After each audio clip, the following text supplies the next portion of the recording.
mùa này ve nó hơi nhiều bà bé không? Ve nhiều quá. Xin chào các bạn. Các bạn ơi, hôm nay các bạn có khỏe không? Chắc là khỏe chứ, hôm nay thì mình vẫn là khỏe các bạn ơi. Thì các bạn ơi, hôm nay thì mình xin dành chút thời gian để giới thiệu tất cả các bạn về những con bò của mình các bạn nha.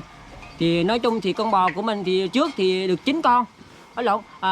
Trước thì được 4 con, sau được 1 năm rưỡi chăn nuôi bò thì bò sinh đẻ được thêm 4 con các bạn ơi. Tầm khoảng được hơn năm mà được 4 con mà mình được lãi tầm khoảng gần 10 mấy triệu. Vui quá các bạn ơi. Chăn bò nhiều khi cũng vui, tại vì cũng dễ, bò dễ nuôi lắm, nhưng mà lâu lâu bị dịch tả dịch tẻ. Cũng hơi, tại vì những lúc bị dịch đó các bạn, nó bị đau chân thì con bò nằm lì vô đi không nổi nữa, mà lúc đó là nhà nước cán bộ kêu lấy cái thuốc trắng xịt vô những cái chuồng bò các bạn, rồi tầm khoảng được 1 tháng sau thì nó bớt, 1 tháng sau nó bớt tới giờ luôn, 1 tháng sau nó bớt tới giờ luôn các bạn ơi. Nuôi bò cũng dễ lắm, nên nhà nước khuyên những người dân làng mình thì nuôi bò nó dễ, mà nuôi dê nữa là nói chung dê cũng hay bị ốm đau lắm các bạn. Nhưng mà tùy gia đình, thì có những gia đình hay biết cầm thuốc thì cho những con dê uống thuốc thì nó nhanh bớt. Con bò thì nói chung thì cũng dễ lắm, mà nuôi dê cũng dễ kiếm tiền. Dê tầm khoảng được 6 tháng là bán một ký gần 30 mấy ngàn các bạn. Đấy, con bò thì rất là đơn giản thôi các bạn thấy không. Đây là con xám năm nay tầm khoảng được 14 tuổi rồi, 15 tuổi, tầm khoảng được 15 tuổi. Mà tính ra con này tầm khoảng nếu bán thiệt luôn mà bán thiệt con này mình bán là tầm khoảng 16 triệu. Đây 16 triệu các bạn nha. Cái này là hơi mập á, ốm, nếu mà ốm tầm khoảng 12 triệu tùy theo bò các bạn ơi. Con xám này rất là tội, rất là khôn luôn. Bán tầm 16 triệu. Còn con này tầm khoảng 17 triệu, tại vì cứ theo bò lai mà. Này cái con đây là con lai là lai trọc đây này. Được một đời con rồi các bạn ơi, một đời con rồi. Bán tầm khoảng 17 triệu, tại vì cái bò nó to mà cái thịt nó hơi nhiều, nhưng mà nếu mà bán thịt con này 17 triệu. Đấy, con kia bé quay cái con lai trọc kia này, là đúng rồi, lai trọc đấy đang ăn đó các bạn. Mình bán tầm khoảng 18 triệu. Đấy, 18 triệu. Nếu mà trả giá là thấp nhất là thôi lấy 17 triệu rưỡi luôn đi, tại vì cái nồi này là rồi nó rất là đắt tiền các bạn nha. Đấy, cái này tầm khoảng được 16 tuổi rồi các bạn nha. Đây lai gãy sừng, lai gãy sừng đó là tầm khoảng 18 triệu. Nếu mà giá cao thấp nhất là 17 triệu rưỡi đó. Đấy các bạn thấy. Bây giờ mình sẽ giới thiệu các bạn con này nè. Đấy, cái thằng này là con của con mẹ xám kia. Đây này, nó đây nè. Đấy, nó là rất là khôn. Các bạn ơi, hôm bữa dịch nó ăn không có nổi các bạn ơi, nó nằm lì nha đất luôn. Trời ơi tội lắm. Cái thằng này hôm bữa gì mình định bán, tại vì kẹt tiền quá mình bán mà các bạn ơi. Trời ơi, nuôi bò nuôi gia súc mà các bạn, có những lúc mình nuôi mình quen rồi mình bán mà rất là tiếc các bạn ơi. Thực sự hôm bữa mà gì mình định bán á, mình trời ơi mình muốn khóc luôn. Mình mới nói là thôi gì ơi, thôi thì vì tìm cách nào để mình ăn đỡ đi, chứ bán cái thằng đực này nó tội lắm, nó khôn lắm các bạn ơi, nó ăn lì lắm. Nó đi nó không có biết chạy nhà, nó không biết nhảy hay là ăn đùi người ta vậy đó, nó ăn một chỗ vậy đó. Còn có những con gì kia con trắng này các bạn ơi, đó con bút trắng cái này cực kỳ nhát luôn. Trăng bò trời ơi, mà gặp cái mùi hơi mìn nó chạy luôn các bạn đây. Đó, nó là tính ra nó tầm khoảng gần 18 triệu á, nó còn trẻ mà, tầm khoảng 12 tuổi. Đấy, con bà mút trắng đây này nó nhát lắm. Đấy, sau này tầm khoảng được 16 17 tuổi là mình kêu dưỡng mình bán luôn. Nhưng hôm năm nay nó tầm khoảng được 12 tuổi thôi, để nó sống lộn rồi, để nó nuôi cho nó vui nhà vui cửa, cũng như là thuốc các bạn ạ. Đấy, tính ra mỗi 4 con 4 con bò của mình, tính ra 4 con bò của mình là tầm khoảng mỗi con bao nhiêu ta? 4 50 là được khoảng tầm khoảng 15 là 30 triệu, 30 triệu là 60 triệu, 60 triệu. Với con này tầm khoảng nè, bé quay con này nè bé. Đấy, con đi tính ra bán được 6 triệu rồi đó. 7 triệu. Đang quay phim mà anh đang giới thiệu khán giả mà tụi mày làm chụp tới lên đây. Trời ơi, 9 con được gần 100 triệu các bạn ơi, gần 100 triệu thôi. Mà nhà nước cũng có cho, nhà nước đây, cái con đây là nhà nước cho này các bạn này. Đấy. Con lai trọc đây là nhà nước cho các bạn. Mới năm rồi. Tại vì lâu lâu nhà nước có được cho tụi mình mỗi gia đình một con. Mà gia đình nào nghèo thì nhà nước cho các bạn.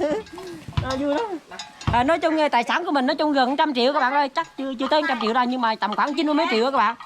Đấy. Dưỡng mình mới lừa bò về. Thì hồi nãy lừa bò về nó ăn ở trên núi rồi các bạn ơi. Nó ăn trên núi rồi, bây giờ cho nó ăn rạ thêm này.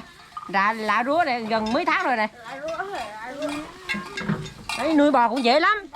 Nếu mà bạn có điều kiện thì các bạn mua vài 2 con bò các bạn để làm thuốc. Còn rảnh bạn đi cắt lúa đi cắt cỏ cho nó ăn, còn không thì mướn người ta chăn bò con 10.000 thôi. Đó, các bạn nào thì muốn chăn bò thì mời mình chăn bò nha, con mình lấy rẻ 10.000 thôi. Thôi bây giờ lừa nó vô trên vô chuồng đi. 4 giờ rồi ăn gì nữa, nó ăn no rồi về nhà còn ăn rã nữa. Bò thì cái sướng. Cũng sướng nhưng mà cũng khổ cái thời buổi giờ con bò sướng lắm các bạn. Tại vì cái lượng lúa nhà bây giờ cày bằng máy cày không à. Xưa kia là cày bằng bò. 5 giờ sáng phải dậy để đi cày. Mà một xào ruộng cày thì gần một 2 buổi mới hết, có khi 3 buổi luôn. Đấy. Mà bây giờ những con bò thời giờ thì con bò rất là sướng. Không có phải làm gì nữa đó. Ăn ngủ con mà. Thôi lừa bò vô nha. Vô. Ê, lừa bò vô anh đi, anh tí nữa anh đá banh đi mới được.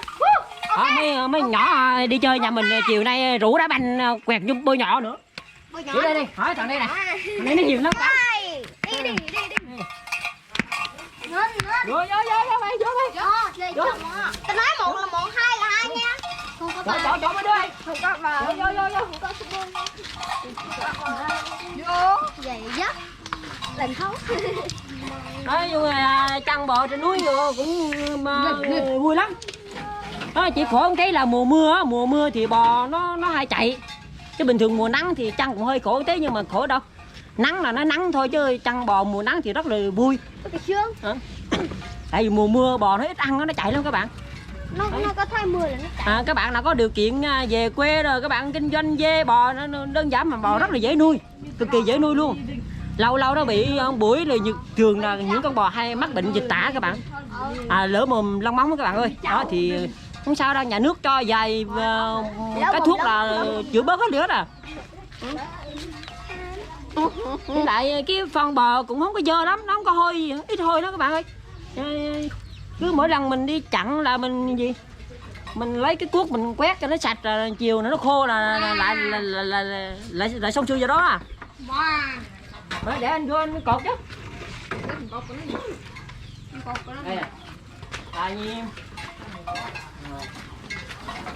Đây bây giờ phải cột thôi, cái con này ở trong chuồng đó các bạn, nó hay chụi với con kia lắm, không cột đêm nó chụi là chết luôn á,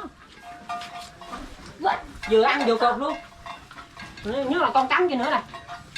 Nào mình đưa thôi đây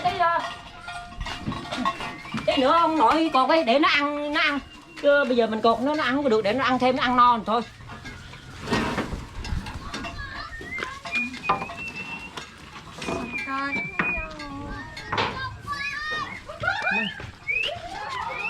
Đấy các bạn thấy đấy là những con bò của mình thì hồi nãy mình cũng giới thiệu với các bạn, nói chung cũng tâm sự đúng là mấy bạn hay đùa chiều đi chăn bò thì vác đi chăn bò vác 100 triệu xuống núi lên núi rồi chiều lại vác về. Mình không hiểu sao các bạn đùa như vậy. Ban đầu mình cứ tưởng là ủa tiền đâu mà đi vác ta, nhờ các bạn kêu thì ra con bò là tiền. Kêu đấy chiều vác 100 triệu đi chơi rồi sáng vác 100 triệu đi chơi, chiều vác 100 triệu đi về. Mình cứ nghĩ ủa tiền đó 100 triệu ai ngờ các bạn đang nói về con bò. Trời ơi mắc cười các bạn quá. Thế là mình người chăn bò chứ mình không biết hát bài gì đi chăn bò cầm cái roi á Tâm, đi chăn bò cầm cái roi thật to, bò không đi lấy cái roi chọt rít bò. Tại vì xưa nha, mình nhỏ thì mình ở bà coi á, mình đi chăn bò mình chả biết hát bài chăn bò là cái gì hả? Em thuộc bài đó không ta? Không thuộc á chứ sao hồi nãy em chị anh không có thuộc. Mai mình với con bé đi lên núi tiếp rồi thả bò lên núi rồi mình làm ẩm thực cho các bạn xem nha. Hả? Mai em chặn không? Thì mai mình sẽ hái cái lá đu đủ rất đắng các bạn ơi, mình sẽ làm ẩm thực và mình sẽ giới thiệu với các bạn là nướng lá đu đủ ăn như thế nào các bạn nha. Thì mấy hôm nay thì mình nói chung điều kiện cũng hơi cũng không có nhiều cho lắm nên mình cũng ít làm ra ẩm thực. Thì nếu mai mốt đây là có điều kiện tí rồi mình làm ẩm thực thường xuyên các bạn nha. Mà làm ẩm thực hoài cũng chán các bạn ha. Thì lâu lâu cũng đổi cái chủ đề cho nó vui, cho nó khác một tí. Nhiều khi các bạn tới mình làm ẩm thực mà mình không biết làm ẩm thực mà các bạn cứ kêu mình làm ẩm thực thì sao ta? Mà cứ thôi thì thôi có gì ăn đó thôi vậy. Thì đó không có gì đâu, thì mình cũng giới thiệu sơ qua với các bạn con bò của mình đó. Thì cảm ơn các bạn đã xem video của mình nha. Thì đấy các bạn có tiền thì đầu tư 3 con bò. Các bạn chỉ cần rảnh các bạn đi cắt cỏ rồi cho nó ăn. Thì 3 con bò tầm khoảng gần 45 triệu, một con 15 triệu. Mà bò mập á, bò mập một con tầm khoảng gần 20 triệu luôn các bạn ơi. Bò mập á. Tại vì bò của mình nó cũng được mập cho lắm, thì do cỏ hạn chế lại mùa hạn hán á các bạn. Không có cỏ cho bò ăn nên bò nó ốm như vậy đó. Thôi thì mình cũng xin phép được dừng video tại đây các bạn nha.